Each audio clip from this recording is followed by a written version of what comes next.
This is a not-so-romantic love story of the creation of Japan as told in Kojiki and Nihongi. It all starts with two siblings named Izanagi and Izanami. Together they stood upon the floating bridge of heaven. They then stirred the ocean with a jewel-encrusted spear. As they pulled the spear out of the water, the droplets gave birth to the first island of Japan, called Onogoroshima, also known as Onogoro Island.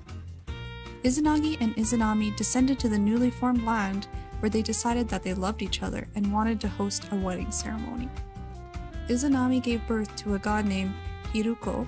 However, the baby was born deformed, as the baby was born with no bones. They sent the baby away on a boat, letting the water take it wherever it may. Witnessing gods said that the deformity was due to the fact that Izanami spoke before her husband during their wedding ceremony. The couple decided to redo the ceremony, making sure that Izanami would not speak first.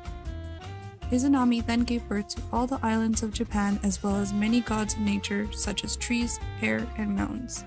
Izanami gave birth to over 800 kami. During the birth of Kagusuchi, the god of fire, Izanami was fatally burned. She then departed to Yomi no Kuni, which is the land of the dead. Izanagi felt that he could not live without his beloved wife, so he went to Yomi no Kuni to bring her back. Upon arrival, he was greeted by Izanami. He begged for her to come back to the land of living with him. Izanami denied him this, saying that she had already eaten the food of Yomi no Kuni, making her one with the land. However, Izanagi still pleaded. She eventually complied, saying that she would try to arrange for her release, but that he must not look at her.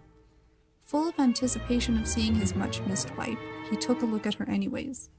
Izanami was now a corpse of rotting flesh infested with maggots. Souls of the dead hung onto her shoulders.